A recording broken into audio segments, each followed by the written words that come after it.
So today we have a really compact tool that is loaded with features, and this will be a sort of a direct competitor, even though it's a specialist multi-tool, perhaps against the Armbar, Gerber Armbar trade. So one of the things on this tool probably most of us will not use, and then we'll get to the ones that actually are really good, is this right here on the end, which is actually for the Colt 1911, the gun, and this is a bushing wrench, and then it actually has a hammer on this end, so that's pretty cool as well.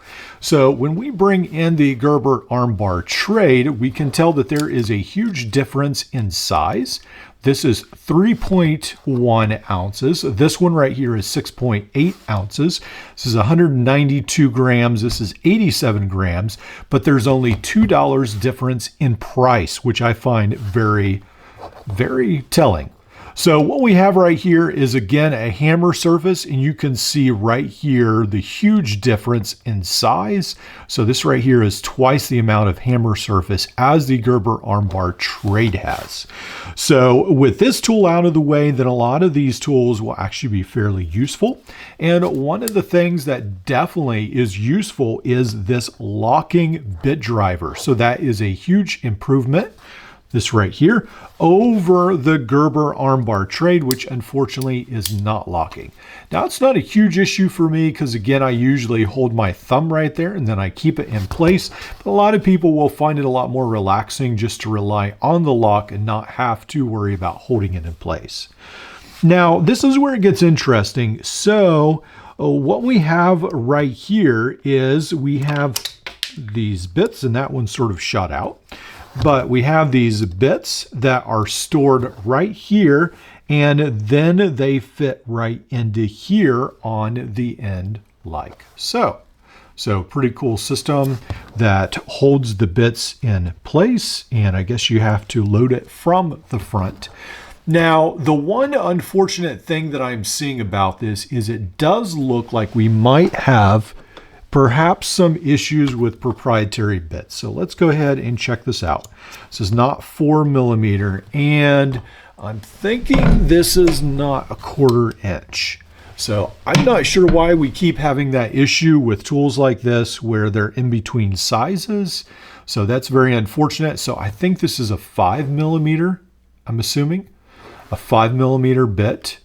And anyway, that's a big letdown, but you do get a fair amount of bits right here that do come with it. You get 2 Phillips, and then you get a couple sizes right here and some straight bits. So that part is good, but it's very unfortunate that it is not the standard 1/4 inch. So, and I did not realize that at the first until I don't think I had remembered that.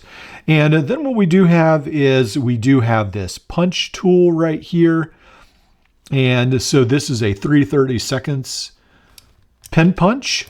So keep that in mind. And then it should be able to screw back in there. And I almost feel like I'm cross-threading it. So let's go ahead and bring this out again. Take a look at this, and let's go ahead, try to set this in right, and I guess there we go. So that went in a little bit better right there. So that does lock into place as well. So we have the bit driver, we have the pin punch, and then there also is the knife as well. So I like the thumb stud right here, again from real Avid. This is called the pistol tool. So we've got a fairly sharp looking knife right there as well. Let's go ahead, just for the fun of it, cut some paracord with it. So, and it cuts very good through the paracord. All right, and that obviously locks into place as well. And again, it does have a nice thumb stud. So I like how this tool is laid out. It is very compact, and I don't feel like there's a lot of wasted space. A lot of times on cheaper tools, there's a bunch of spacers, wasted space, but this one is utilized very nicely. So then we have this tool right here, and this is a non-hardened stainless steel pick scraper.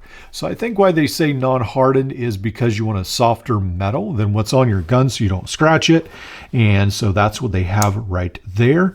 And then you will notice that they have a lot of little Allen wrenches right here as well.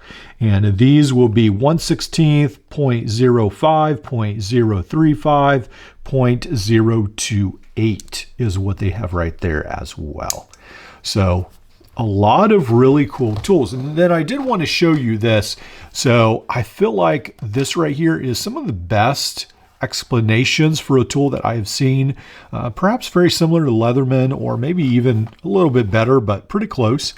So this right here, again, you've got your knife, your 3-inch knife, and then your detachable pin punch with 8/32 threads.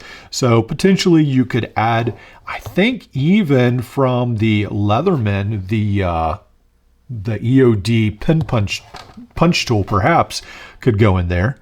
And then you've got a file, fine tooth metal file. So that must be,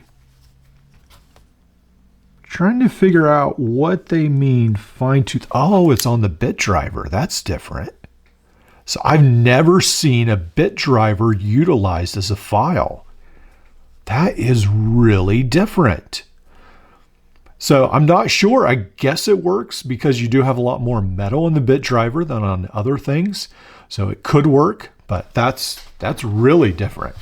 All right, so we have the file right there. We've got the bit driver, the hammer, and then we have the bushing wrench.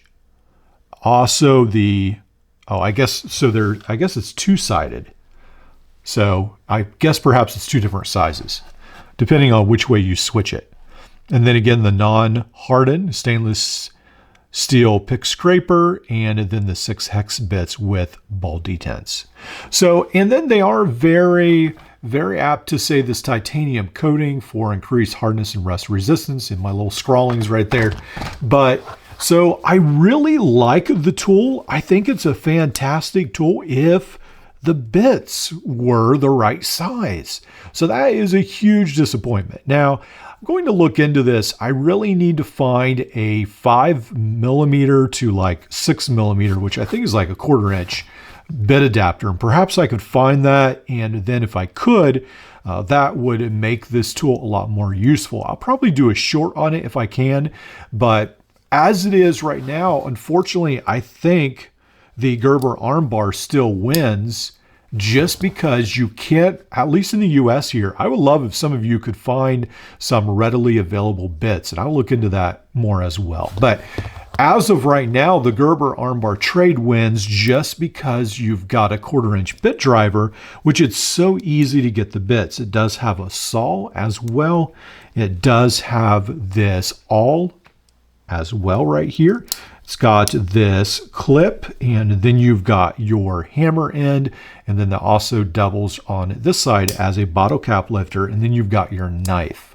So again, this is a lot smaller, but I just feel like that 1/4 inch bit driver, even though it doesn't lock, is going to be a lot more useful than this 5mm bit driver, unfortunately. I think that's the only thing that defeats it. Otherwise, I think it's a great tool.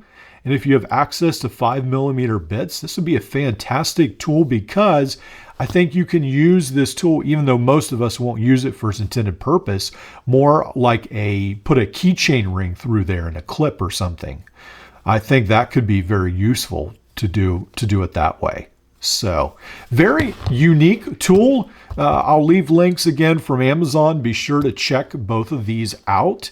But I do think this has a ton of potential. But again, it is let down, unfortunately, by the bits.